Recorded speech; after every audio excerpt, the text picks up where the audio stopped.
Madame, Monsieur, bonsoir et bienvenue dans le 20h de TFM. Dans l'actualité de ce mardi, drame de Kafountine, 14 corps sans vie retrouvés par les secours. Le bilan est encore provisoire, les recherches sont toujours en cours. Kafountine, un point de départ des migrants. Le maire de la localité alerte les autorités. Drame de Melilla, il n'y a pas de victimes sénégalaises selon le vice-consul du Sénégal à Casablanca. Le diplomate invite les candidats à l'émigration à plus de prudence.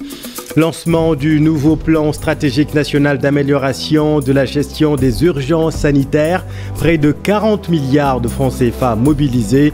Les professionnels de la santé veulent corriger les dysfonctionnements en termes d'accès aux soins et d'équipements. Et puis pèlerinage à la Mecque, le premier vol a quitté Dakar la nuit dernière. 200 pèlerins ont rejoint le lieu saint de l'islam. Reportage à suivre avec notre équipe à Bourg.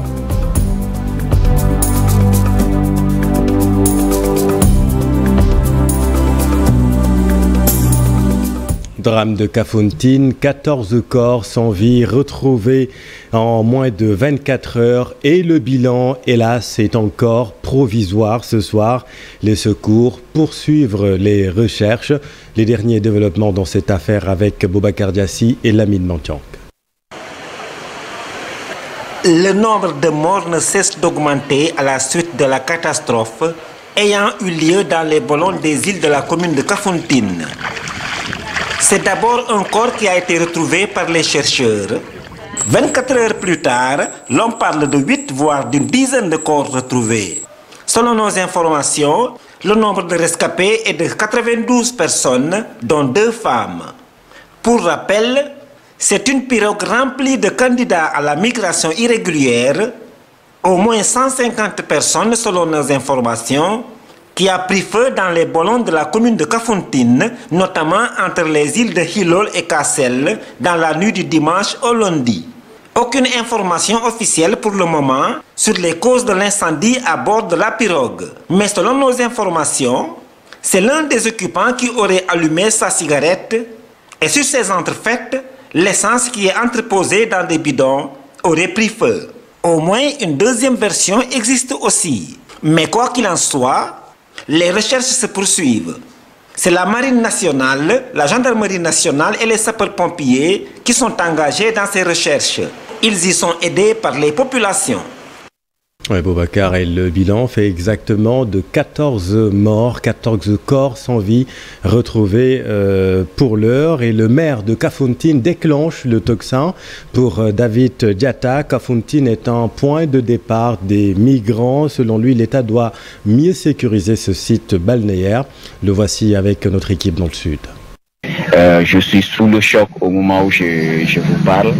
Et effectivement, le bilan s'est alourdi depuis ce matin.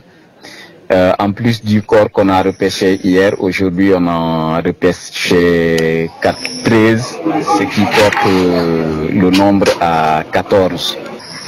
L'appel que je lance à l'endroit des populations, et particulièrement des populations des îles de la commune, c'est d'être beaucoup plus regardant et de collaborer avec les services de l'ordre et de sécurité, notamment la gendarmerie, pour que à chaque fois qu'il y ait des personnes étrangères des villages, qu'ils les signalent. Maintenant, vis-à-vis de l'État, vu la composition géographique de Kafountine, Kafountine a besoin aujourd'hui d'un camp de sapeurs-pompiers. Kafountine a aujourd'hui besoin d'un camp de gendarmerie. C'est impératif pour la surveillance maritime. Kafountine a besoin de par sa position géographique vraiment de ses corps. La marine, effectivement, parce que c'est la marine de Elinkine, ils ont quitté Elinkine pour venir porter secours et ça a mis du temps. Et voilà ce que nous pouvions dire sur cette affaire. Nous y reviendrons bien entendu dans nos prochaines éditions. Autre mauvaise nouvelle, le drame de Melilla. Le vice-consul du Sénégal à Casablanca a été dépêché à Nador pour s'enquérir de la situation. Une annonce du consul du Sénégal à Dakhla, ville située dans le nord du Maroc. Pas de victimes chez nos compatriotes, assure le diplomate qui invite les candidats à l'immigration à plus de prudence. Ouais, tout cela avec le commentaire de Chérif Dia et les images de notre envoyé spécial à Dakhla, Mor Khatma. L'heure des comptes après le drame de Melilla qui continue de susciter une vague d'indignation. De son côté, le gouvernement du Sénégal a dépêché à Nador son vice-consul général à Casablanca. L'élément, c'est que sur instruction de son Excellence Monsieur le Président de la République, du ministère des Affaires étrangères et du secrétaire d'État, donc le consul général du Sénégal à Casablanca a dépêché sur les lieux, à Nador, donc le vice-consul du Sénégal à Casablanca. Donc il va aller sur place pour, en tout cas, avoir des informations de première main auprès des autorités locales, des associations sénégalaises. Donc je pense qu'à son retour, on saura exactement ce qu'il en est de cette situation. Le consul du Sénégal à Dakhla se veut prudent sur l'origine des victimes. Le diplomate préfère attendre les résultats des enquêtes menées par les autorités marocaines. À l'heure actuelle, on ne peut pas dire, surtout par rapport aux décédés, que Dieu ait pitié de leur âme. On ne peut pas dire de quelle nationalité ils sont. Donc on ne peut pas dire qu'il y a des Sénégalais ou qu'il n'y a pas de Sénégalais parmi les décédés ou blessés. Donc les autorités marocaines sont dans un processus d'identification, comme l'a dit le ministre hier.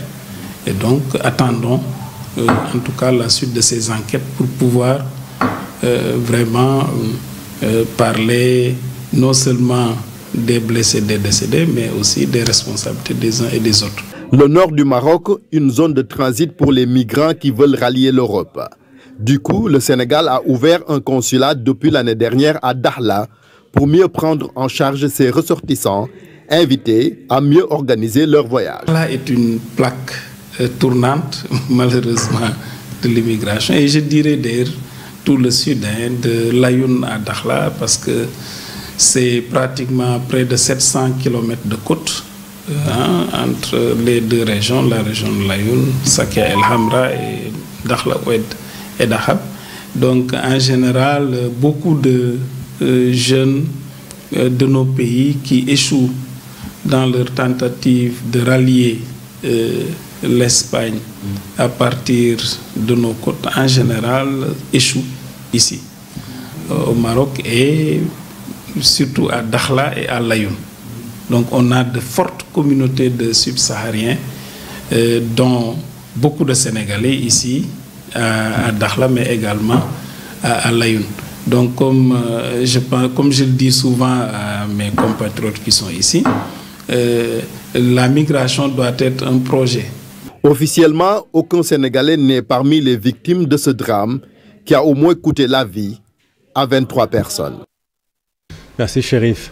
15 personnes ont perdu la vie entre 2008 et 2021 sur l'axe zone Kassio-Koungheul à cause des ravins creusés par les eaux de pluie.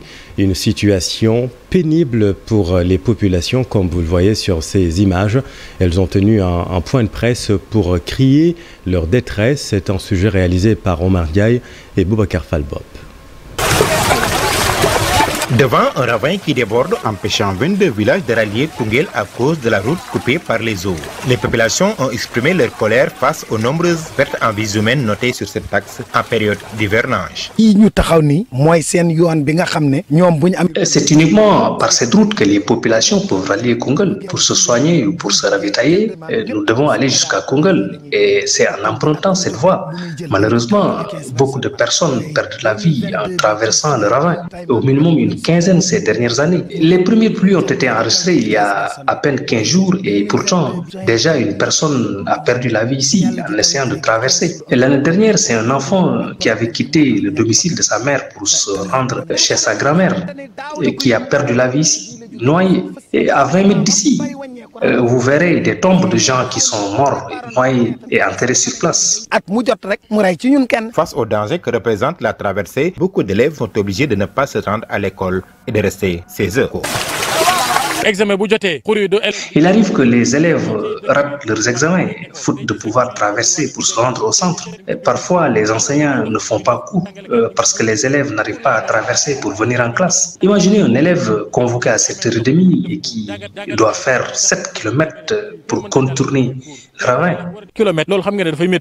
Les populations ont même érigé un pont de fortune, mais qui n'a malheureusement pas tenu longtemps face à la furie de l'eau de ruissellement. C'est avec des sacs sable que les jeunes ont essayé de construire un pont. Sous l'arbre que vous apercevez là-bas, il y a une tombe. C'est une personne qui est morte, noyée, enterrée sur place.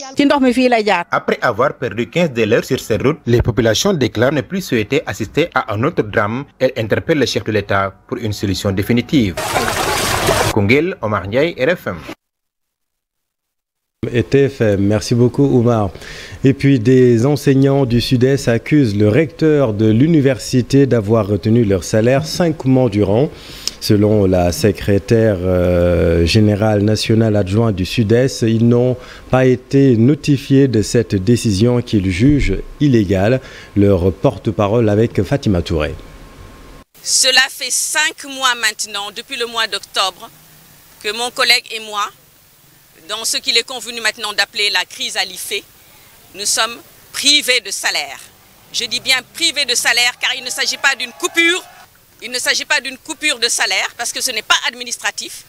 C'est une privation de salaire. Le recteur a bloqué nos salaires parce que nous avons osé contester un acte administratif illégal qu'il a pris l'année dernière et qui a déclenché ce qu'il est convenu d'appeler la crise à l'IFE.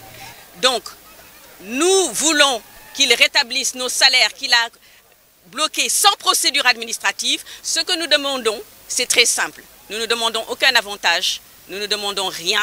Nous demandons simplement à ce recteur-là qu'il respecte la loi d'abord et qu'il respecte les enseignants de cette université et qu'il respecte cette université elle-même. Si cette suspension des salaires persiste, il n'est pas exclu que l'on en arrive à la rétention des notes.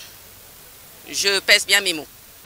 L'autre grand titre de cette édition, santé, 39 milliards 800 millions de francs CFA fonds à mobiliser pour le plan stratégique national d'amélioration de la gestion des urgences sanitaires au Sénégal 2022-2026.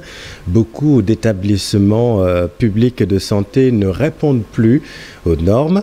Les acteurs présents au lancement de ce nouveau plan s'accordent sur une mission pour corriger les dysfonctionnements en termes d'accès aux soins et d'équipements. C'est un reportage de Fatou Kinedem et Diafaraba. Ce plan stratégique, beaucoup de défis, encore moins des réponses face aux problèmes des urgences sanitaires au Sénégal. Ça ne se passe pas un jour sans que les populations fassent des récriminations par rapport à la prise en charge, par rapport à l'accueil, par rapport à la disponibilité des lits. Alors ça aboutit à l'organisation de concertation en 2019. D'ici 2026, on ne peut plus entendre parler, oui, on n'a pas de lit, mais on a qui est debout pour faire tout le tour du Sénégal, arriver à Dakar et que se voit dire que j'ai pas de lit, etc. Tous les dysfonctionnements en tout cas, on voudrait les relever. Relever les dysfonctionnements, c'est aussi relever les défis par rapport à la prise en charge de certaines pathologies. Il y a le changement de profil épidémiologique. Nous avons de nouvelles affections, les pathologies cardiaques, les AVC, les traumatismes de la voie publique avec les accidents font beaucoup de dégâts, les fractures, etc. Il nous faut des implants. Tout cela n'existe pas dans le dispositif d'approvisionnement de la PNA. Il va falloir y travailler. Cette rencontre, une occasion pour la ministre de la Santé et de l'Action sociale d'alerter sur les écoles de formation dont 48% ne répondent pas aux normes. Nous avons d'abord des instructions pour que ces écoles soient en règle, sinon ces écoles sont appelées vraiment à disparaître parce que la formation constitue un pilier important, si je peux dire, c'est la fondation même vraiment de tout ce que nous sommes en train de faire. Parce que si la formation est ratée dès le départ, donc il sera difficile de reconstituer donc, un bâtiment vraiment qui va être construit. Les acteurs insistent notamment sur la nécessité de former des infirmiers urgentistes pour répondre au slogan « Assurer des soins d'urgence adéquats pour tous et partout ». 39 milliards 800 millions de francs CFA, les ressources à mobiliser pour 5 ans. Merci Fatkine. Et puis dans l'actualité judiciaire, manifestation du 17 juin, le procureur de la République requiert à l'encontre de Guy Marius Sagna 2 ans de prison dont 6 mois ferme assortis d'une amende de 100 000 francs CFA. Les avocats de la défense plaident la relaxe pure et simple.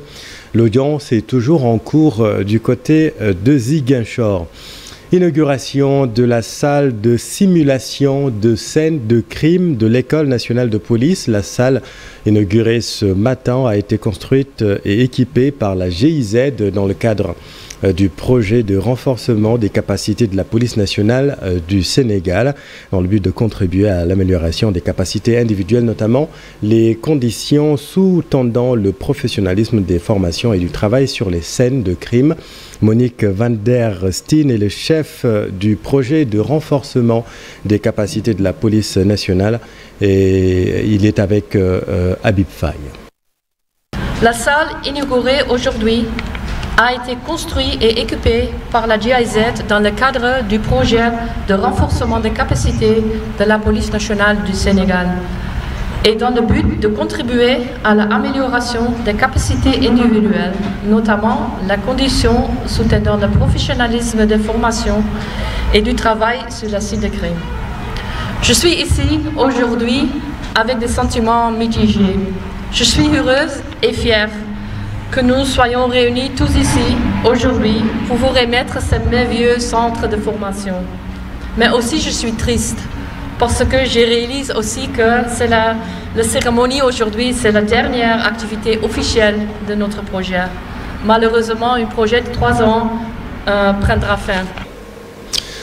Tout autre chose à présent, préparatif de la fête de Tabaski, les prix du mouton grimpent à Saint-Louis. Les béliers sont presque intouchables dans la capitale du Nord. Là-bas, les moutons qui se vendaient à 100 000 francs l'année dernière sont vendus cette année à plus de 150 000 francs CFA.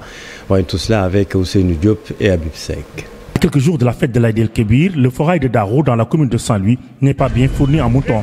On compte ici moins de 2000 têtes. Au même moment, dans les années précédentes, le lieu était presque plein à cet instant. Pour les clients, c'est la cherté des moutons de Tabaski qui inquiète le plus les pères de famille.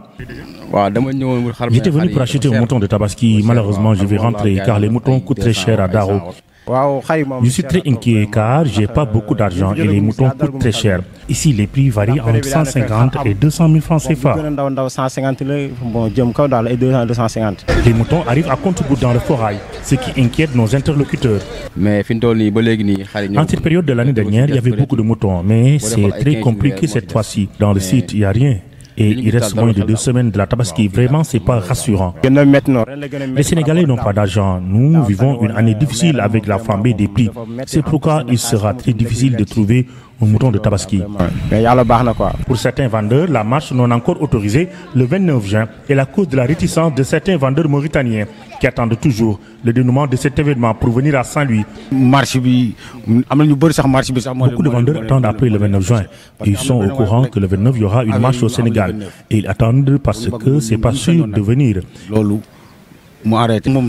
Cheikh Malamine Aïdara est un vendeur venu de la République islamique de Mauritanie, contrairement à certains vendeurs mauritaniens qui refusent toujours de venir à Saint-Louis. Il est dans la ville tricentenaire depuis 4 jours. Nous remercions les autorités sénégalaises, surtout le gouverneur. Nous avons retrouvé tout sur le site et nous sommes aussi en sécurité car la police veille au grain 24 heures sur 24. À Saint-Louis, le marché n'est pas encore bien approvisionné en moutons, même si la sécurité est au rendez-vous. Ici, les clients se font encore rares à cause des prix, jugés trop chers pour le moment.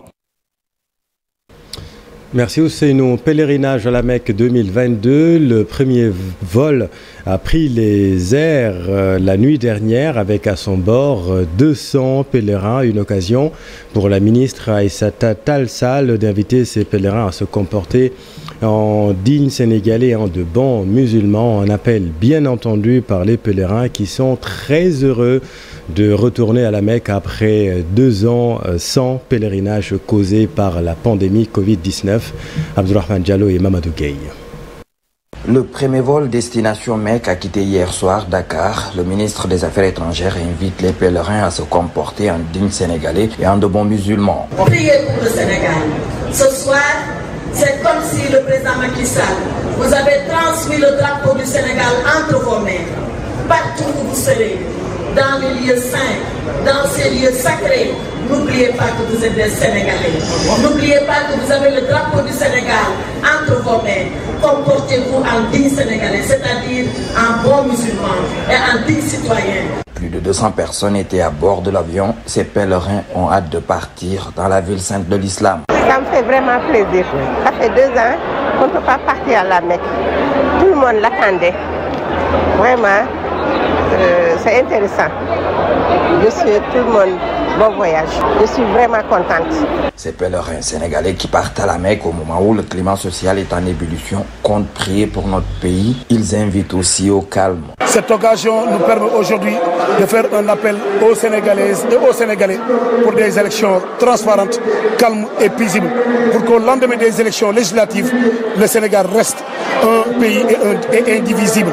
Et nous demandons à toute la population de rester calme, de rester paisible, parce que le Sénégal nous appartient. Nous ne devons pas nous atteler à des gaspillages ou des pillages. Cette année, le Sénégal a convoyé 5822 pèlerins. Merci Abdourahmane. L'actualité religieuse, c'est aussi la célébration du centenaire d'El Hadj Malick Sy.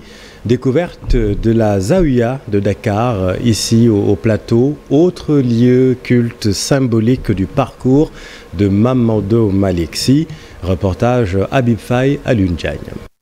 Elle est située entre les avenues Lamine Gueye, Amadou Hassan Ndoye et Carnot dans le quartier frénétique du plateau. C'est là-bas que se dressent les minarets de la Zawiya El Hadj Malick Sy de Dakar, à quelques mètres de la pharmacie Guigon. Une grande et jolie construction en bois, peinte en vert, recouverte de tuiles rouges et entourée de galeries latérales. Elle est flanquée à l'angle sud-ouest d'un petit minaret en planche. Elle est éclairée à l'électricité. Dans un coin, un grand canari rempli d'eau et surmonté d'un pot en fer sert aux ablutions. Une cour la précède complantée de ficus, à l'ombre desquels viennent palabrer tous les soirs sur le sable blanc les adeptes malikiens. En 1905, la Zawiya était une simple case en paille. En 1909, on y a édifié une baraque en bois. Et en 1927, la baraque a été remplacée par un modeste bâtiment en dur. Jusqu'en 1922, Mam El Hadj Malick Sy a fréquenté régulièrement la Zawiya El Hadj Malick. 1975, un tournant décisif de la Zawiya, El Hadj Djily Mbaye a mis en place le grand bâtiment sur l'autorisation d'El Hadj Abdoul Aziz Sy Dabakh, le khalife général des Tijanes d'alors. Si les Sénégalais ne connaissent pas, ne savent pas l'importance de ce site, nous le savons. Ça fait partie de nos patrimoines. Et donc, il a vécu là-bas à côté d'un autre érudit qu'on appelle Mohamedou Badio Gassama. Un lieu de culte et de prière pour les musulmans. Dans la Zawiya, les fidèles n'y effectuent pas la prière du vendredi, mais y accomplissent les 5 prières quotidiennes. La prière de la Korité, de la Tabaski et la célébration du Mawlud. Merci Habib. Démarrage de la campagne électorale des législatives du 31 juillet prochain.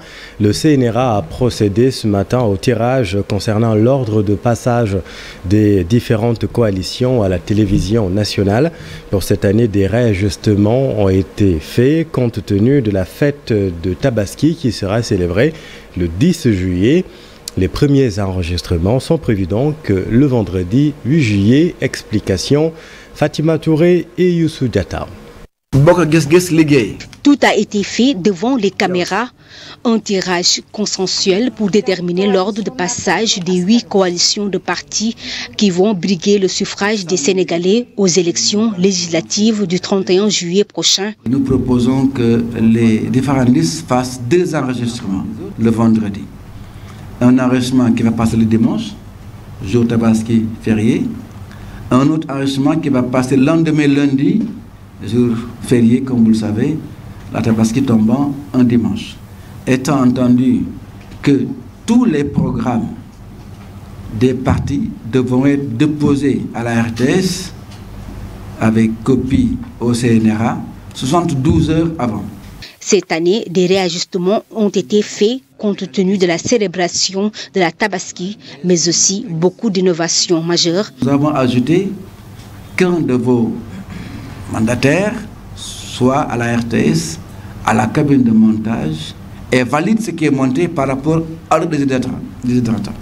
Il y a une innovation majeure, comme vous savez, la RTS est très bien équipée et ils ont des studios dans les régions. Si vous êtes à Matam et que vous décidez de faire une déclaration et pas votre meeting, vous pourrez aller au studio de la RTS et faire une déclaration. Les représentants des différentes coalitions disent être satisfaits des propositions de l'organe de régulation. Je pense que toutes les interventions ont été prises en compte. Par exemple, compte tenu de la Tabaski, on va faire les enregistrements le vendredi. Donc 2 enregistrements vont être faits le vendredi, ce qui permettra aux uns et aux autres d'aller faire la Tabaski 16 heures. 20 jours durant, à compter de ce 10 juillet, la campagne électorale va démarrer. Les coalitions de partis vont parcourir le territoire national pour convaincre les Sénégalais. La coalition Bokk Gis Gis Liggéey va ouvrir le bal. Elle sera suivie respectivement de Benno Bokk Yakaar, Wallu, la coalition Natangué, Yewwi Askan Wi, les serviteurs, Buntu Bi et enfin Alternative Aar Sénégal. Merci Fatima. Culture à présent à la rencontre de Mar Ndiaye, un jeune conteur originaire de Toubacouta. Il est passionné de son art et monnaie ses talents dans les écoles et autres hôtels de la commune de Toubacouta. Mar reconnaît tout de même que le conte, qui est son art préféré, tend à disparaître. C'est qui le désole profondément. Voyons son portrait réalisé par Aminata Goudjabi et Abdou Karim Bey. Dans sa localité d'origine, il est surnommé Mar Kassala. Il est passionné de contes depuis son enfance et il y a bien des personnes qui l'ont inspiré. Depuis tout petit, on écoutait donc Dr Massamba Gueye donc à travers la radio. Donc on peut dire même que c'est de là est né donc cet amour voilà donc du conte. Donc il y a aussi Zumba Sow donc du côté de Saint-Louis. Il y a aussi c'est Babacar Mbaye Ndak et tant d'autres donc qui nous ont inspirés et on continue de s'inspirer de ces gens-là pour pouvoir aussi marquer notre empreinte. Donc l'inspiration, on peut dire que donc ça peut venir de la nature, ça peut venir donc d'un objet qu'on voit comme ça peut venir donc d'une action qui se passe à l'instant T et on essaye donc de s'inspirer de ça pour écrire un conte. Il est artiste peintre et écrivain, mais son art préféré reste le conte. Il est souvent invité à prester dans différents endroits de Toubacouta et rarement dans les autres régions dont Dakar. Commencé à faire des animations donc dans une garderie donc, qui est ici. On avait commencé à faire des animations avec des enfants donc comme bénévole. Et après cela, on avait débuté aussi de faire des animations au centre culturel de Toubacouta, donc où on organisait chaque mois donc des séances de lecture de contes pour les enfants où on faisait des goûters partagés et initier aussi aux enfants donc au conte. Et par la suite aussi, on avait commencé de faire des prestations donc dans les hôtels, à part ça donc au centre culturel. Le conte est un art qui tend à disparaître selon Mar Ndiaye, mais il veut faire sa promotion auprès des jeunes. Des initiatives sont même en train d'être prises. On a créé donc un festival qui s'appelle Trait d'Union. Donc Trait d'Union pour mettre donc un lien entre l'ancienne génération et la nouvelle génération. C'est un art donc qui est un peu méconnu. Quand on parle de conte, donc pour nous donc c'est les vieux qui doivent le faire. Mais aujourd'hui on a les nouvelles technologies donc perpétuer cet art mais aussi assurer la transmission. Les contes c'est des histoires d'hier racontées par des hommes d'aujourd'hui pour les générations de demain. L'autre bataille de Mar Ndiaye est de pousser les autorités culturelles à accorder beaucoup plus d'importance à cet art qui enseigne et éduque. Dans l'actualité internationale, le Gabon et le Togo qui quittent la francophonie pour le Commonwealth. La Banque centrale du Zimbabwe qui relève son principal taux directeur à 200%. Et puis l'Assemblée nationale française, le Palais Bourbon, désormais dirigé par une femme. Mais d'abord la RDC qui rend toujours hommage à Patrice Lumumba. C'est un récit de Daniel Diouf. Une dernière halte en province pour la dépouille de Patrice Lumumba. Après le Sankuru et Kisangani, la délégation s'est rendue à Lumumbashi puis Chilatembo dans le Katanga où le Premier ministre congolais a trouvé la mort en janvier 1961. Le Gabon et le Togo ont rejoint ce week-end le Commonwealth, devenant ainsi les dernières nations sans lien historique avec le Royaume-Uni à entrer dans le club anglophone dirigé par la reine Elisabeth II. Le Commonwealth, composé de 54 pays, dont la plupart sont d'anciennes colonies britanniques, a accepté la demande d'adhésion du Togo et du Gabon au dernier jour de son sommet au Rwanda. Le Gabon et le Togo, pays francophones d'Afrique de l'Ouest, sont les premiers nouveaux membres à rejoindre le Commonwealth depuis le Rwanda en 2009. Au Zimbabwe, la Banque centrale a annoncé lundi avoir relevé son principal taux directeur à 200%, du jamais vu, soit le taux le plus élevé au monde pour ce pays d'Afrique australe en lutte avec une inflation galopante. L'autorité monétaire a expliqué dans un communiqué avoir plus que doublé le taux pour tenter de contenir une inflation encore aggravée par la guerre en Ukraine. Le Zimbabwe est plongé depuis plus de 20 ans dans une profonde crise économique qui a notamment entraîné un retrait des bailleurs internationaux en raison d'une dette insoutenable. Et puis l'Assemblée nationale française, désormais présidée par une femme. Sur ces images, Yael Braun-Pivet, 51 ans, proche d'Emmanuel Macron. La députée a été élue ce mardi à la présidence de l'Assemblée nationale française. Elle sera la première femme à exercer cette fonction dans toute l'histoire du pays. Une avocate passée par le Parti socialiste avant de rejoindre Emmanuel Macron. Au cours de la précédente législature, elle a présidé la commission des lois. Merci beaucoup Daniel, c'est la fin de cette édition. Merci infiniment de l'avoir suivi. L'info continue dans un instant avec Pape Abdoulahder et son invité ce soir, Monsieur Abdul Hamid Sy. On parle bien évidemment du centenaire d'El Hajj Malik Sy. Restez avec nous, vous êtes au bon endroit. Bonne soirée.